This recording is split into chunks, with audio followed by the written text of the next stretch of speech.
You said this place was steps from the water. We just haven't found the steps yet. How much did we save? Enough. Enough to get lost? Or you could book a stay with Hilton. Welcome to your oceanfront room, just steps from the water.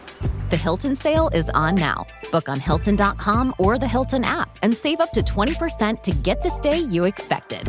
When you want savings, not surprises, it matters where you stay. Hilton, for the stay. Some things are impossible to miss, like an elephant in the room, or a bull in a china shop, or this season's amazing offers, brought to you by PayPal. Discover offers from hundreds of brands like Viator, Allbirds, and Tory Burch right in the PayPal app. Save an offer before you check out with PayPal and earn unlimited rewards. Download the PayPal app to get started. Terms and exclusions apply. See paypal.com/rewards terms. ¿Qué significa realmente buscar a Dios? ¿Es repetir una oración, cumplir un ritual o asistir a un lugar? ¿O es algo mucho más profundo que nace desde el interior? ¿Está tu corazón verdaderamente preparado para encontrarse con Él? El capítulo 30 de Segunda de Crónicas nos confronta desde el inicio con una verdad incómoda pero necesaria. No todos buscan a Dios de la misma manera, y no todos están dispuestos a preparar su corazón para hacerlo. Buscar a Dios no es automático, no es mecánico, y mucho menos superficial. Es una decisión interna que precede a cualquier acto externo. Israel llevaba años espiritualmente dividido, debilitado y distante. El culto había sido abandonado, la Pascua olvidada y el corazón del pueblo disperso. Aún así, Dios no comienza con juicio inmediato. Comienza con un llamado que no apela a la perfección, sino a la disposición del corazón. Aquí aparece el eje central del capítulo. La restauración espiritual no comienza en el templo, comienza en el corazón. Antes de sacrificios, antes de celebraciones, antes de obediencias visibles, debe haber una preparación interior. Porque Dios no responde primero a la forma, responde a la intención. Este pasaje nos obliga a examinarnos con honestidad. ¿Buscamos a Dios por costumbre o por convicción? ¿Nos acercamos a Él por necesidad momentánea o por un deseo genuino de comunión? ¿Estamos dispuestos a dejar atrás lo que nos aleja de Él para volver de verdad? La historia que se desarrolla aquí no trata simplemente de una Pascua celebrada fuera de tiempo. Trata de corazones que deciden volver, aun cuando el contexto es desfavorable, aun cuando el pasado pesa y aun cuando no todo está en orden. Dios no está esperando que todo esté perfecto para ser buscado. Está esperando corazones dispuestos, corazones que reconozcan su condición, que se humillen y que decidan regresar. Porque cuando el corazón se prepara, Dios responde. Esta introducción establece el tono de todo el capítulo. No se trata de religión restaurada, sino de relación renovada. No se trata de cumplir una fecha, sino de volver a Dios con sinceridad. Después de establecer que todo comienza en el corazón, el texto nos muestra quién da el primer paso visible: el rey Ezequías. Y esto no es un detalle menor. En tiempos de decadencia espiritual, alguien debe atreverse a romper la inercia. La restauración no comienza cuando el pueblo cambia, sino cuando alguien decide obedecer a Dios, aun cuando la mayoría no lo hace.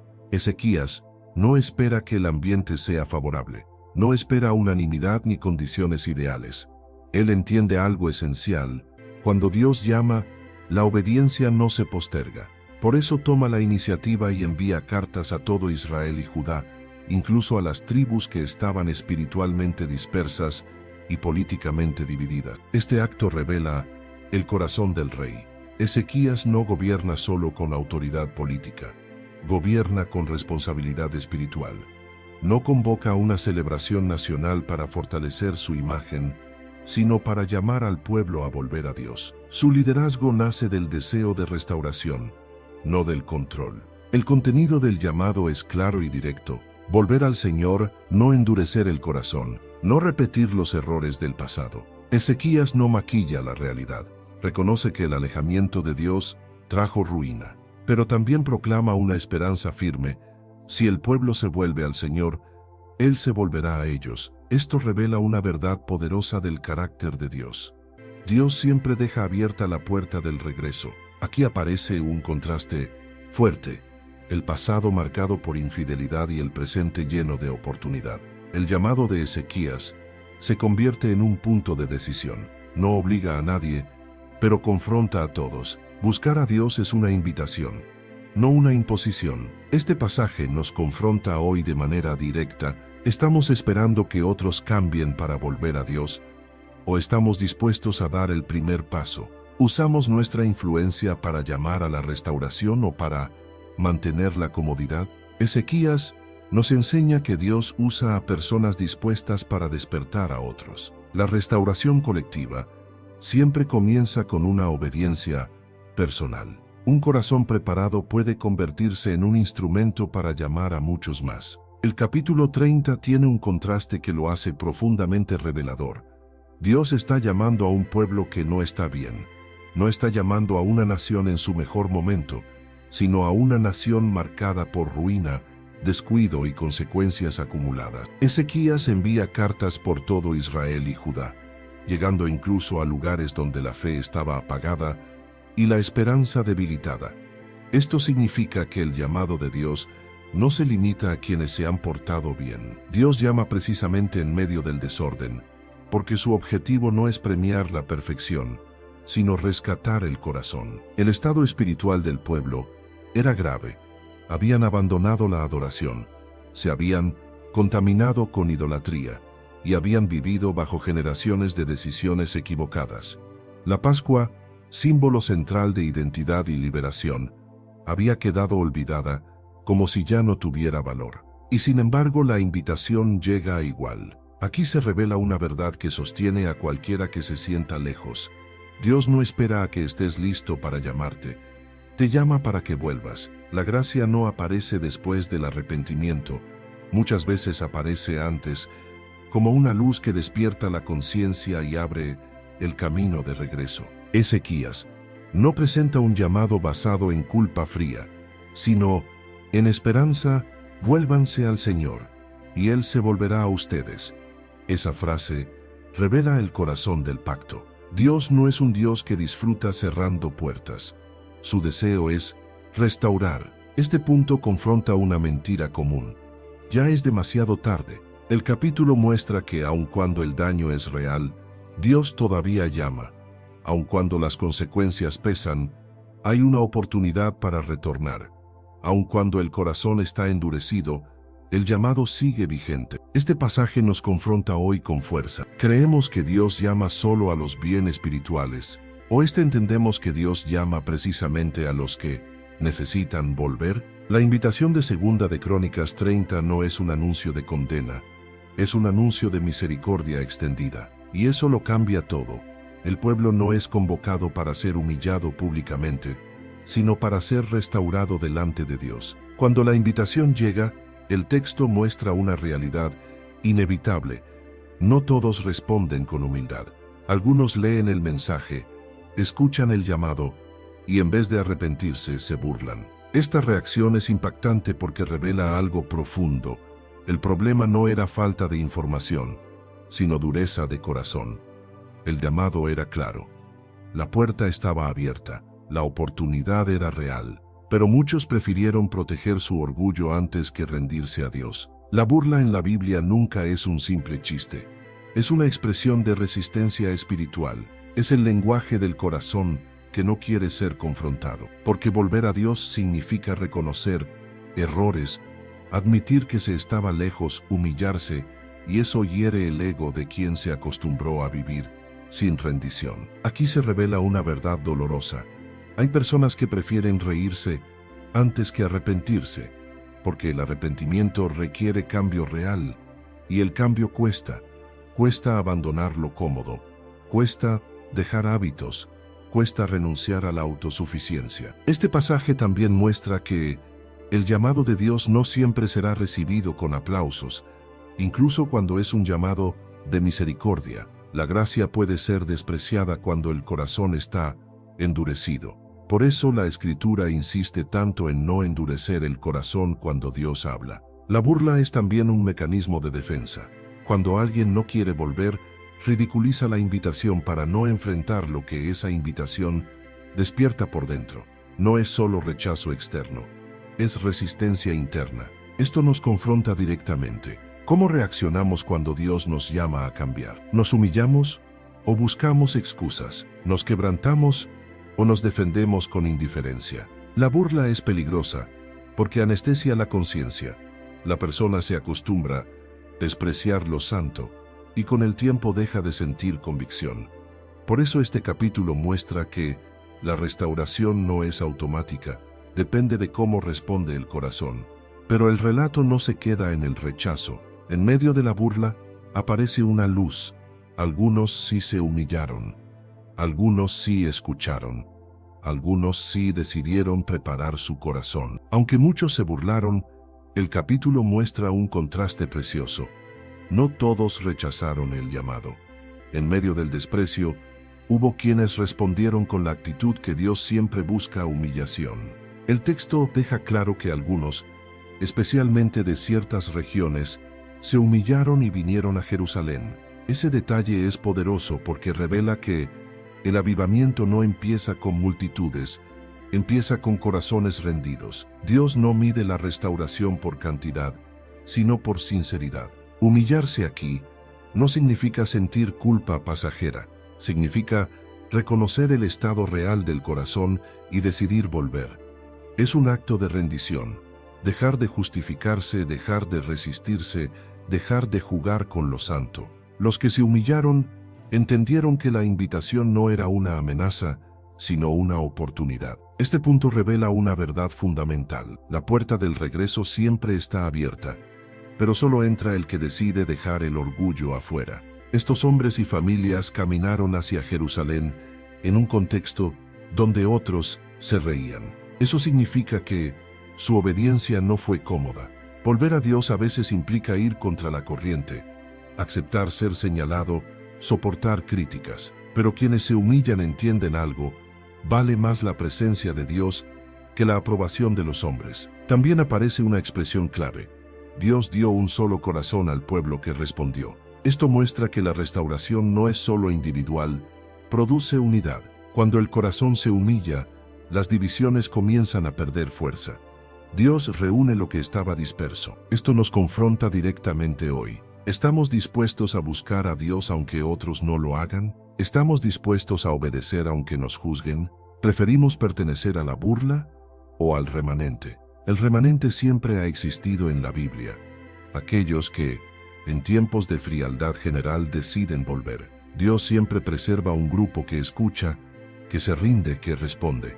Y muchas veces, ese pequeño grupo termina siendo el inicio de una restauración más grande. Pero ahora viene un punto decisivo.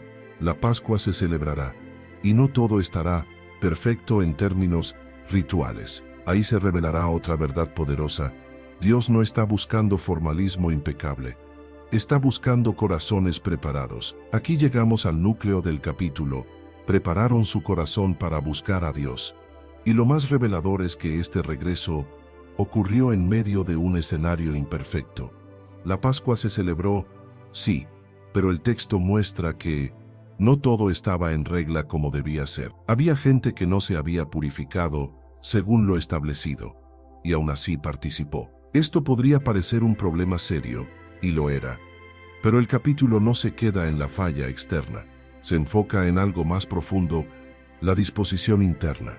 Porque preparar el corazón no significa tenerlo todo impecable, sino decidir con sinceridad volver a Dios. Significa ordenar el interior, rendir la voluntad, abandonar la resistencia, reconocer el desorden y decir: Señor, vuelvo a ti. Aquí se revela una verdad que libera. Dios honra la búsqueda genuina, aun cuando el proceso de restauración todavía está en marcha. Él no justifica la desobediencia, pero mira el corazón que se está volviendo. Esto es clave.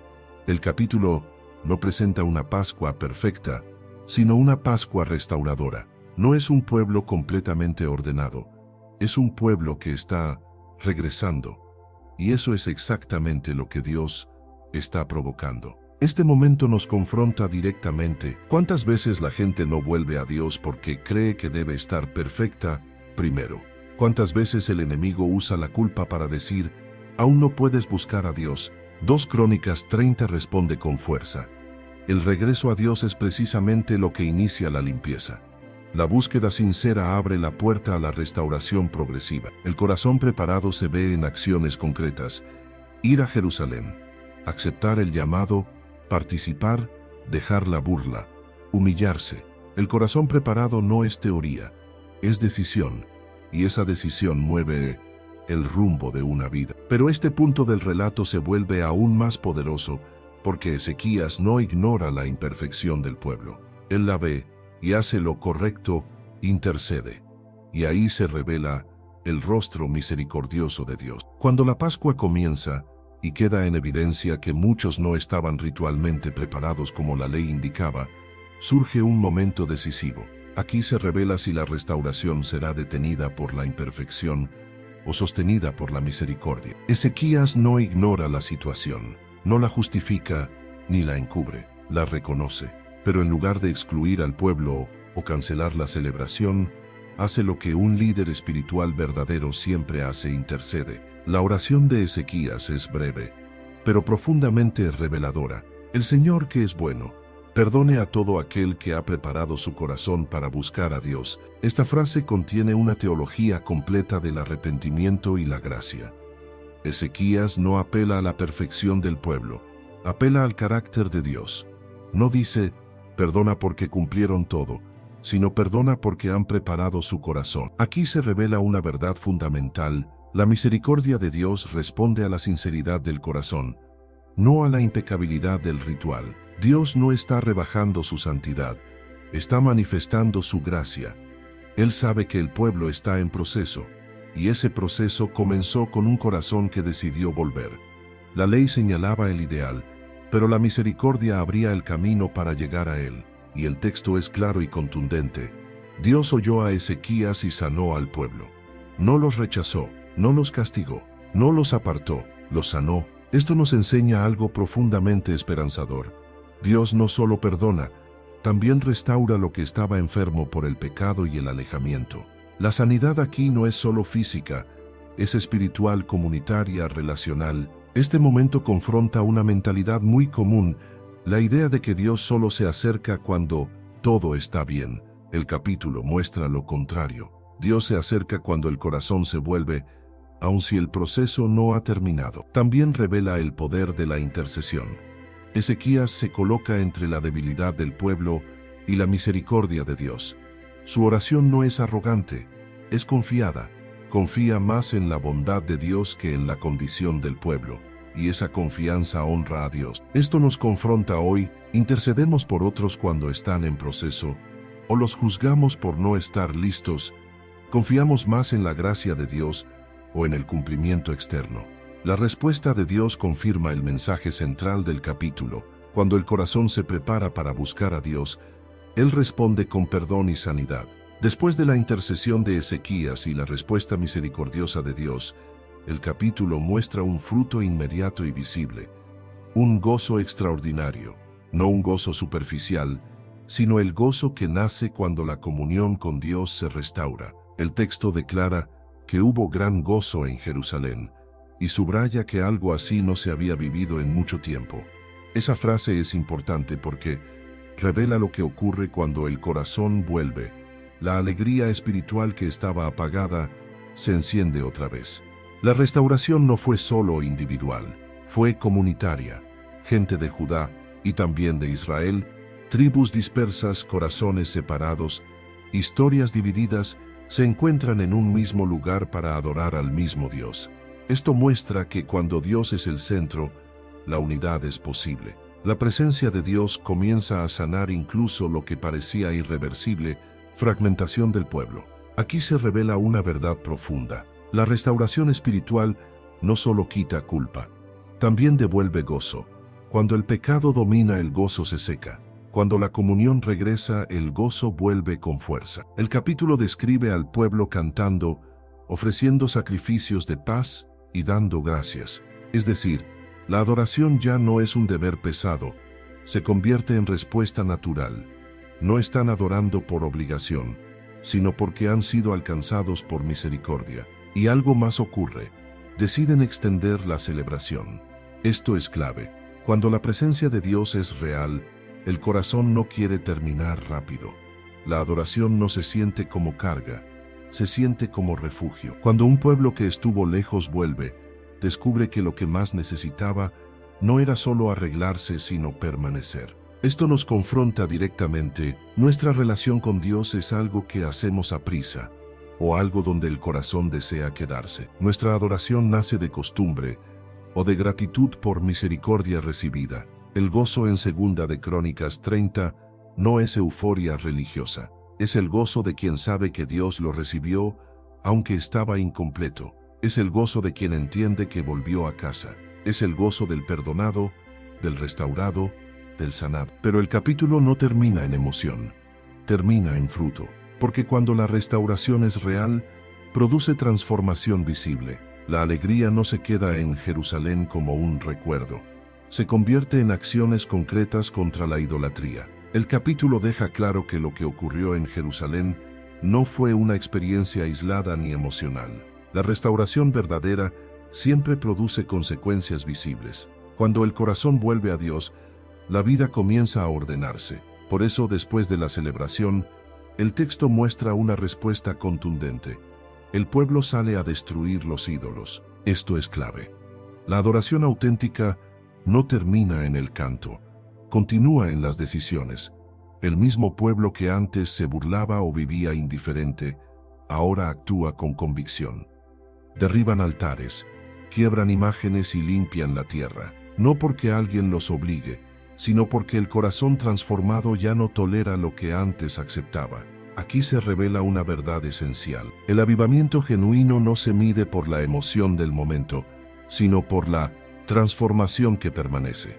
Cuando Dios es buscado de verdad, el pecado pierde atractivo y la idolatría deja de tener lugar. Este punto también muestra que la restauración no es solo interna, sino pública.